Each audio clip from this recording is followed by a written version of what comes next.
frères et sœurs, je vous salue encore une fois. Nous allons continuer à nous occuper des choses de notre Père et de son royaume et à rechercher sa justice. Et lisons d'entrée de jeu dans le livre des Juges, chapitre 14. Commençons au verset 1er. Samson descendit à Timna et il y vit une femme parmi les filles des Philistins. Lorsqu'il fut remonté, il le déclara à son père et à sa mère et dit : J'ai vu à Timna une femme parmi les filles des Philistins. Prenez-la maintenant pour ma femme.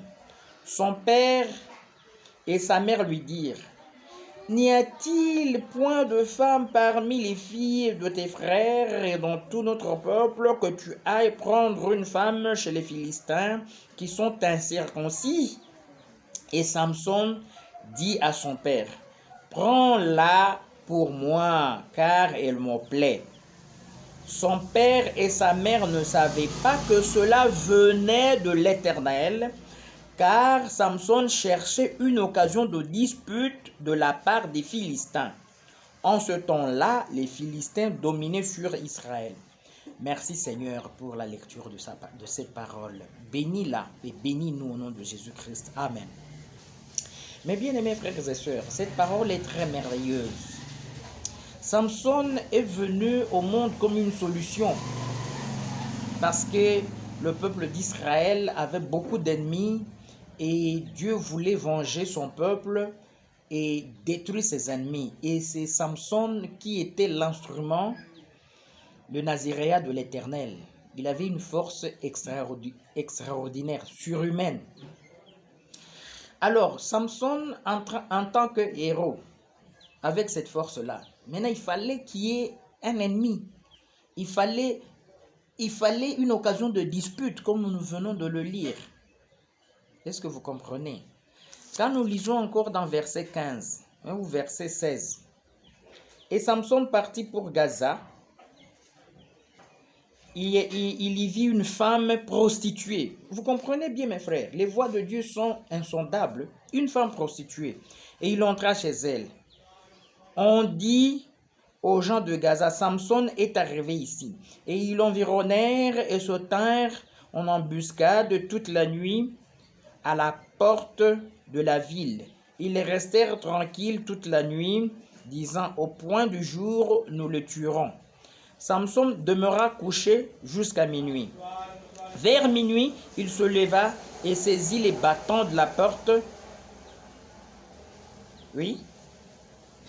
Les battants de la porte de la ville et les deux poteaux, les arracha avec la barre, les mit sur ses épaules et les porta sur le sommet de la montagne qui est en face de Hébron. Après cela, il aima une femme dans la vallée de Sorek. Elle se nommait Delilah. Est-ce que vous êtes en train de réaliser que Samson, qui est la solution, il a besoin des problèmes? Parce qu'une solution n'est solution que si elle résout un problème. Donc il faut qu'il y ait en face un problème. En fait, c'est un couple.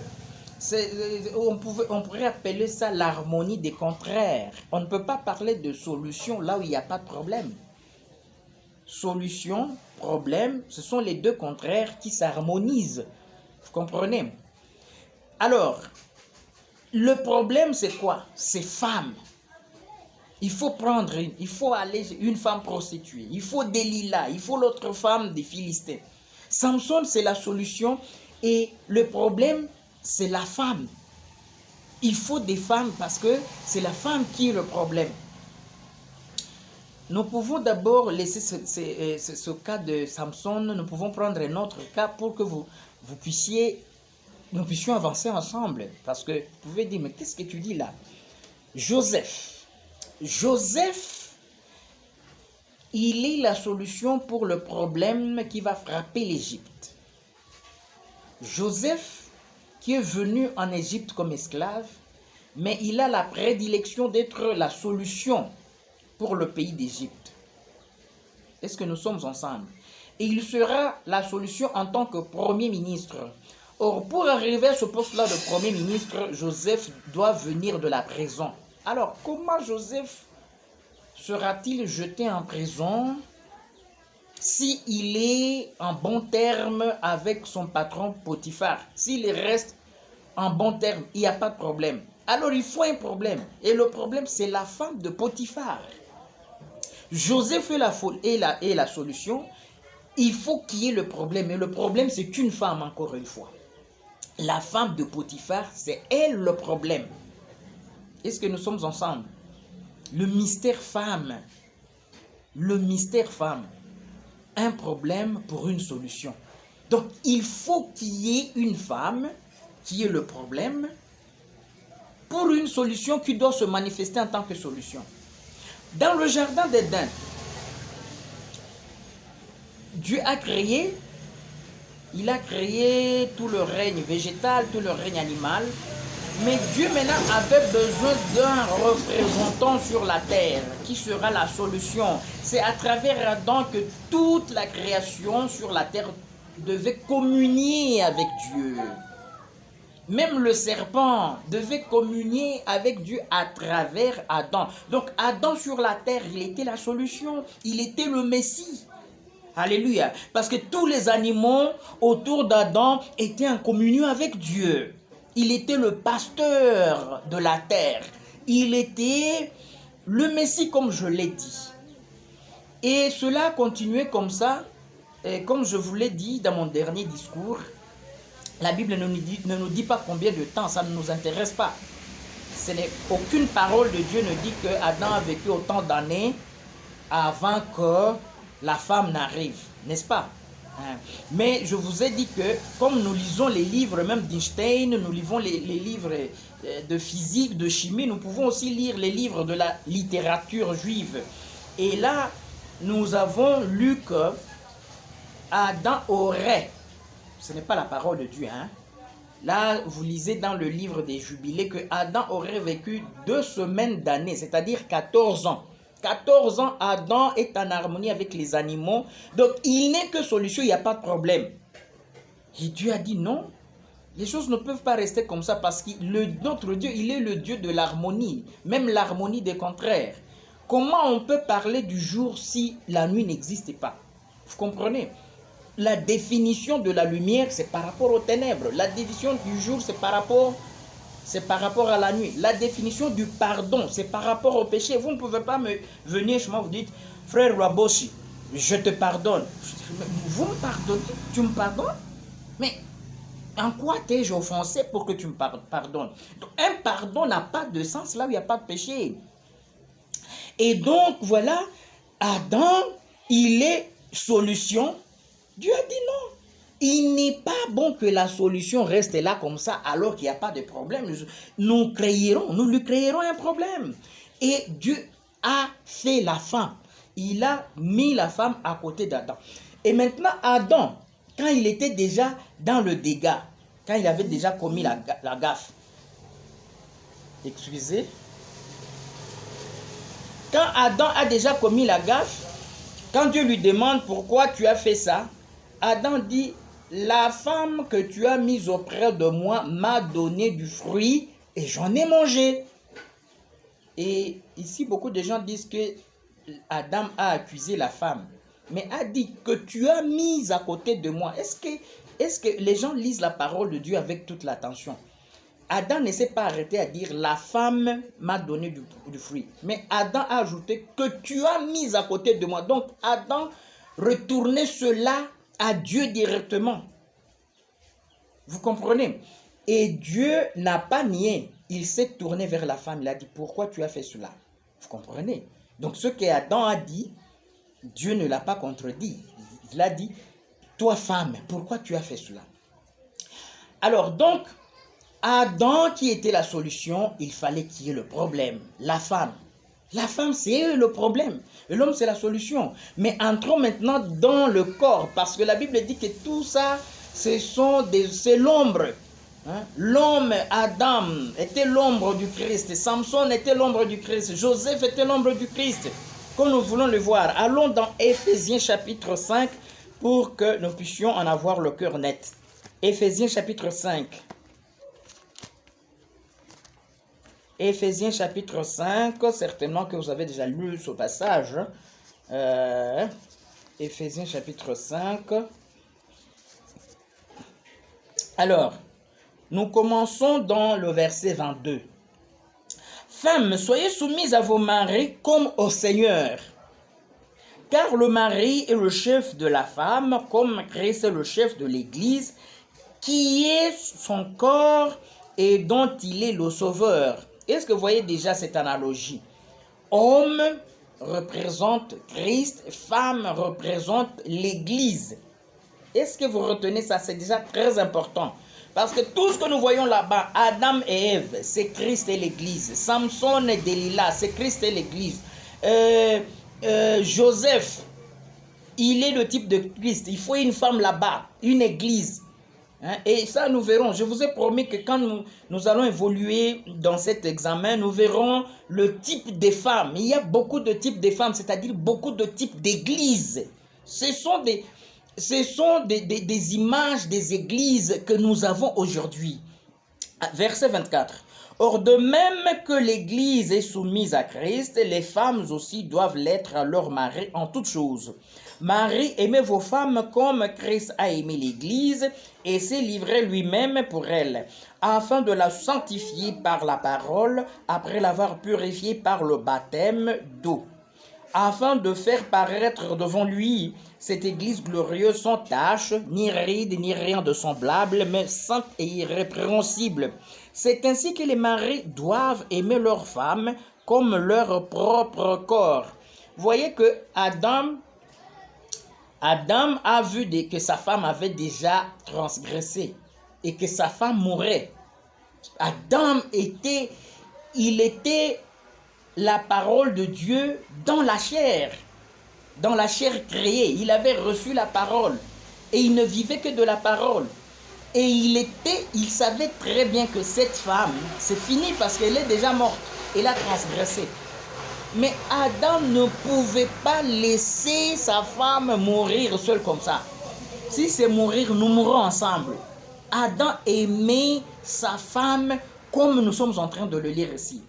Alors, si c'est dans le péché, il a suivi. Il croyait que Dieu ne pouvait pas l'abandonner. Alors, elle n'a pas abandonné sa femme. Alléluia, j'aime ça. Alors, allons au verset. Donc, Adam était la solution. Il n'a pas abandonné le problème. C'était déjà un couple uni, solution, problème. Praise the Lord. Verset maintenant 28. C'est ainsi que les maris doivent aimer leur femme comme leur propre corps. Celui qui aime sa femme s'aime lui-même. Car jamais personne n'a haï sa propre chair, mais il la nourrit et en prend soin, comme Christ le fait pour l'Église. Verset 30.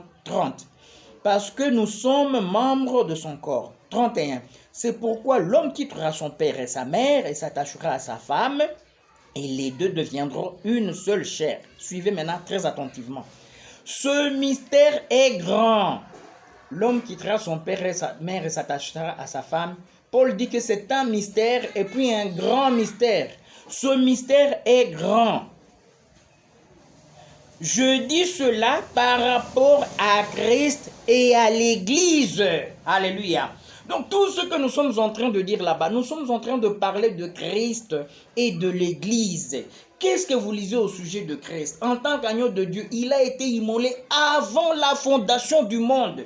Ce n'est pas lorsque nous avons péché que Christ a été immolé, non. Lui, il avait déjà été immolé. C'est-à-dire le sacrifice avait déjà existé.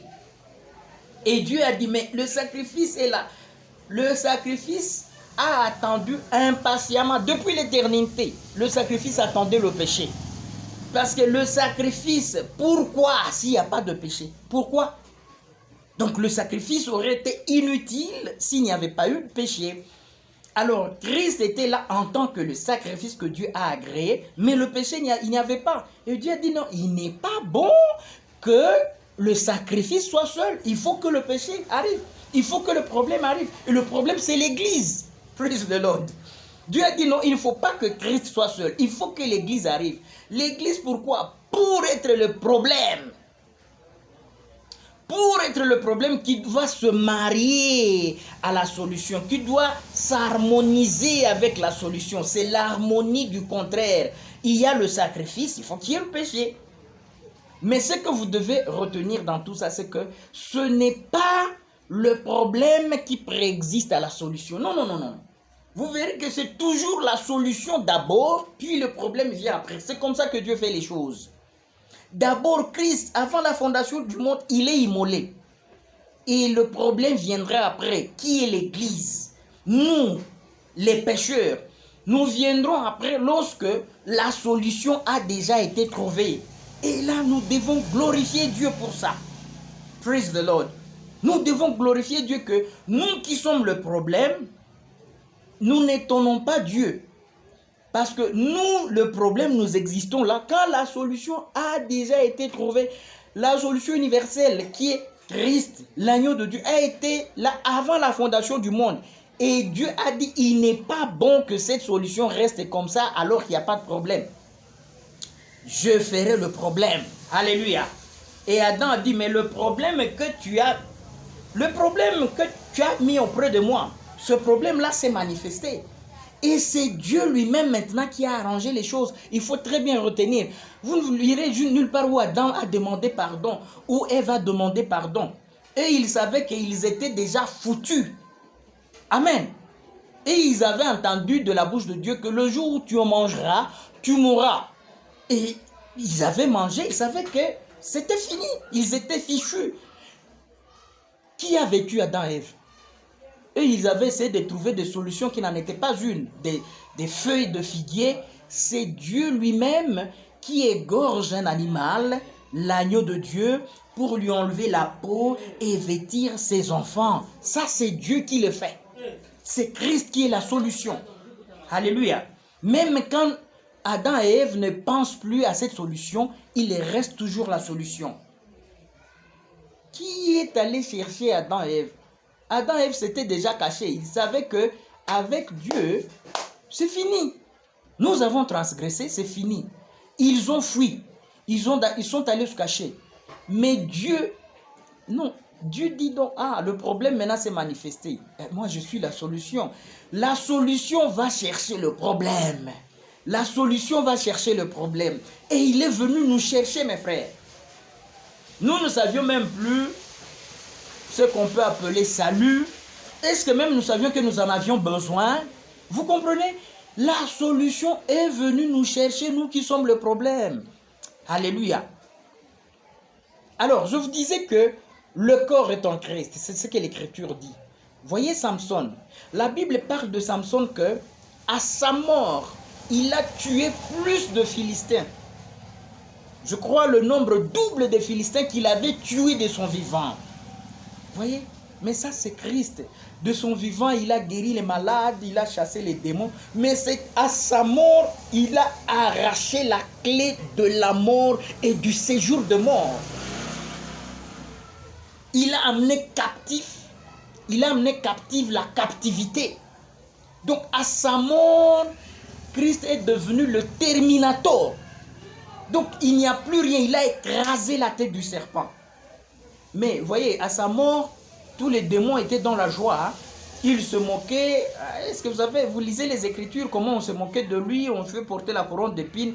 Mais ils ne savaient pas que c'est notre malédiction qui lui faisait porter. Parce que lui, il est la bénédiction. Il est la solution.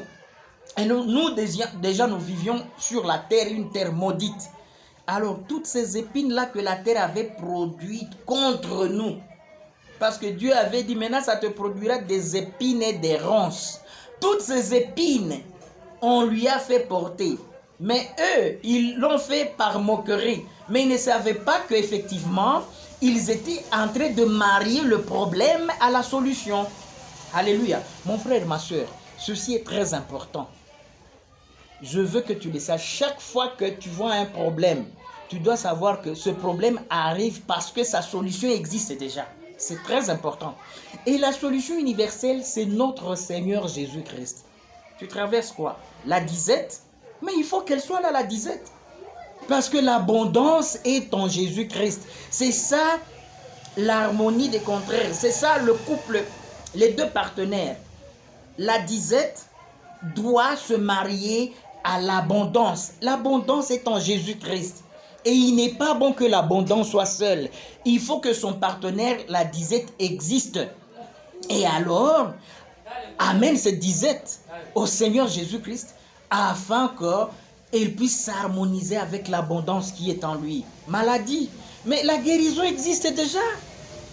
La maladie, c'est le problème dont la solution existe déjà en Jésus-Christ. Ce n'est pas la maladie qui commence.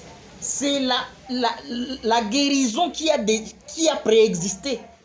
La guérison a déjà existé. C'est pourquoi la maladie paraît aussi. La femme n'a paru que parce que l'homme existait déjà. L'homme, la solution, il fallait maintenant que le problème aussi vienne. Le sacrifice a existé déjà des milliards, des millénaires avant que le péché existe. Et le péché n'est venu répondre qu'à ce besoin de mariage. Puisque le sacrifice existe, eh bien, il faut que le péché existe. Le péché, c'est l'Église. Hein? C'est dans le péché qu'il y a l'Église. Ce n'est pas en Jésus-Christ. Hein? En Jésus-Christ, il y a le pardon. C'est dans l'Église, c'est en nous. L'Église, c'est nous. C'est chez nous qu'on trouve le péché. C'est nous le problème. Et c'est Christ qui est la solution. Quoi? Qu'est-ce qui te trouble, mon frère? C'est parce que la solution est en Jésus-Christ que tout cela arrive. Donc, nous en Jésus, c'est pourquoi il dit, vous venez à moi, je vous donnerai du repos. Je vous donnerai la paix. Il prend nos troubles, en échange, il nous donne sa paix. Donc, celui qui croit en Jésus-Christ, il ne devait pas se laisser troubler par quoi que ce soit. Alléluia. Il ne devait pas se laisser troubler par quoi que ce soit. Jésus-Christ, c'est lui l'homme dont nous parlons. Et la femme, c'est nous l'Église. C'est nous le problème. Mais nous, le problème, nous sommes venus à l'existence pour que la solution soit révélée comme telle, que c'est elle la solution. Jésus-Christ, qu'il puisse se révéler comme tel. Les maladies sont arrivées pour que la guérison qui est en Jésus-Christ soit révélée comme telle. Ce n'est pas pour nous tuer, non. C'est juste pour qu'il soit établi que Christ est la guérison. Alléluia. C'est très merveilleux. Je me sens vraiment excité de voir qu'en Jésus-Christ, nous allons juste trouver la solution qui a préexisté à nous le problème. Les solutions qui ont préexisté à tous nos problèmes. Tous nos problèmes, leur solution existe déjà.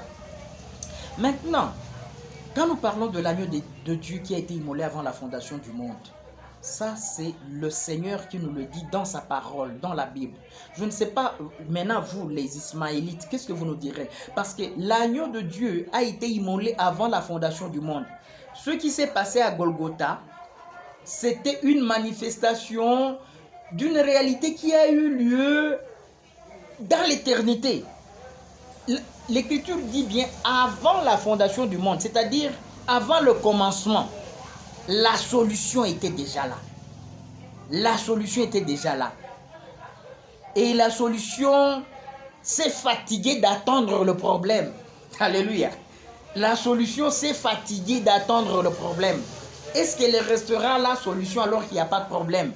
Et Dieu dit, il n'est pas bon que l'homme soit seul. Il n'est pas bon que le problème, il n'est pas bon que la solution soit seule. Il faut lui créer le problème. Alléluia. Est-ce que vous comprenez, mes frères? L'église, c'est le problème. Mais la solution a existé avant la fondation du monde. L'église, tu fais partie de l'église, moi. En fait, nous, l'humanité, nous sommes le problème et Christ est la solution. Alléluia. La femme, c'est le problème, l'homme est la solution. En fait, il y a des hommes forts, hein, qui ne se rassasient pas, qui ne sont pas satisfaits d'un seul problème. Chaque femme que vous épousez, c'est un problème que vous épousez. On n'a pas besoin de vous l'apprendre. Mais il y a des hommes qui trouvent qu'un seul problème ne suffit pas. Ils en épousent un deuxième, un troisième. Salomon avait 1000 problèmes et il a fini dans l'idolâtrie. Vous lisez les Écritures, non? La Bible dit, Dieu dit expressement, poussé par l'amour. Salomon poussé par l'amour. Il a tellement aimé les femmes, Salomon loin de l'Éternel, il a tellement aimé les femmes, il a tellement cherché les problèmes qu'il est allé échouer dans l'idolâtrie. Lisez les Écritures. Je ne vais pas lire pour vous, vous avez vos Bibles, c'est juste dans le livre dans le deuxième livre des rois. Amen. Alors, mes bien-aimés frères et sœurs, venez à la solution. Vous avez des problèmes que vous détournez, vous les amenez très loin de la solution, alors que la solution est là, impatiente. La solution est à la recherche des problèmes. Dieu nous a créés parce qu'il était à la recherche des problèmes. Il est le sauveur. Comment il se révélerait comme sauveur s'il n'y avait pas de perdus? Alléluia. S'il n'y avait pas de perdus, comment il se révélerait comme sauveur? Je vous ai parlé de Joseph. Comment Joseph arriverait à la magistrature suprême? Donc, juste avant Pharaon, c'était Joseph. Seul le trône les séparait. Il était le premier ministre. Comment il arriverait là-bas s'il n'était pas passé par la prison? Et qu'est-ce qui lui amènerait en prison s'il n'y avait pas un conflit, un malentendu, un problème? La femme de Potiphar. Comprenez? Comment Samson arriverait à en découdre avec les Philistins? Comment Samson arriverait à en découdre avec les Philistins s'il n'y avait pas Delilah, s'il n'y avait pas la femme prostituée philistine? Samson n'aimait que les femmes des Philistins. Hein? Il n'aimait que les femmes des Philistins. Il était poussé par l'esprit de solution. L'esprit de solution lui poussait à chercher des problèmes. Praise the Lord. L'esprit de Dieu, Dieu qui est la solution, à la recherche des problèmes, il pousse Samson à aimer des femmes philistines pour avoir des disputes, des malentendus avec les Philistins et arriver à en découdre avec eux. Vous voyez le rôle que la femme joue. Hein? Partout, il faut des problèmes, c'est la femme. Hein? Dans tous les cas que nous avons vus. Nous avons vu. Hein? Nous avons vu que avec que le serpent et l'homme, ils étaient ensemble. Ils communiaient ensemble. Même si le serpent enviait le trône d'Adam, mais il n'avait rien qu'il pouvait faire tant qu'il n'y avait pas de problème. Et le problème, c'était la femme. Et Dieu dit, il n'est pas bon que l'homme soit seul. Il n'est pas bon que la solution reste là comme ça, alors qu'elle n'a pas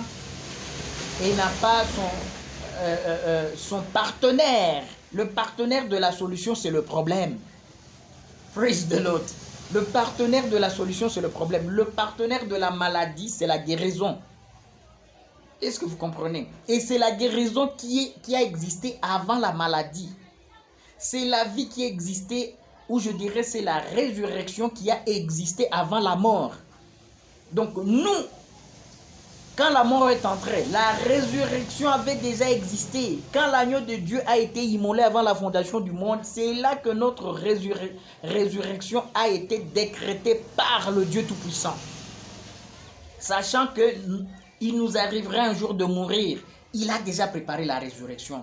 C'est ça le couple, c'est ça l'harmonie des contraires.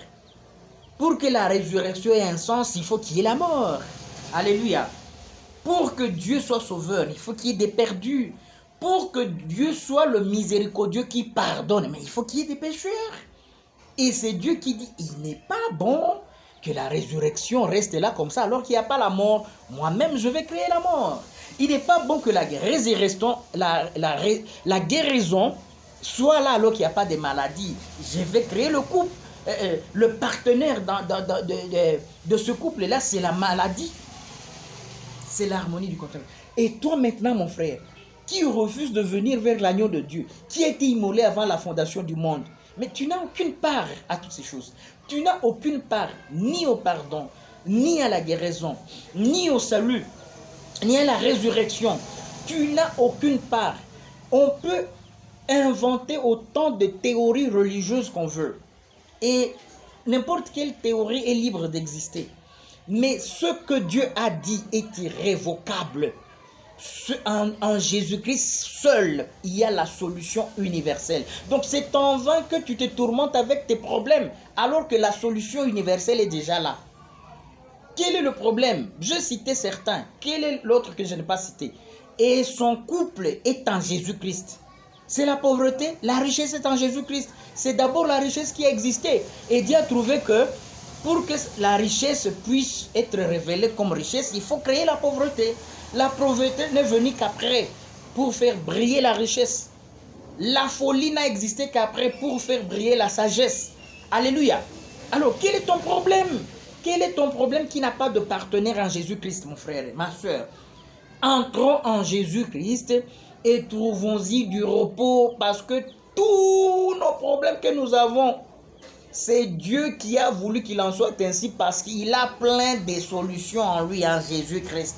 Toutes les solutions existent déjà. Elles ont d'abord existé. L'homme a d'abord existé. Et Dieu a trouvé qu'il n'y avait pas d'harmonie. L'harmonie, il faut deux choses contraires qui se marient. C'est ça l'harmonie des contraires. Alors l'homme était déjà là et Dieu a vu que ça allait bien, mais il a dit non, il n'est pas bon que les choses restent comme ça. Alléluia. Christ était déjà là, mais il va sauver qui? Il n'y a pas de pécheur, il n'y a pas d'église. Non, il n'est pas bon qu'il soit seul. Je lui ferai une aide semblable à lui. Celui qui sera son problème. Praise the Lord. Que Dieu vous bénisse, mes chers amis.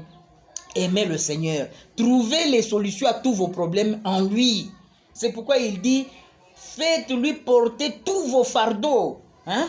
Faites-lui porter tous vos soucis. Parce qu'il y a plein de solutions qui sont là-bas, qui se demandent, maintenant moi j'ai solution, je suis ici, pourquoi? Je ne trouve pas de partenaire. Que Dieu vous bénisse. Aimez, partagez, abonnez-vous.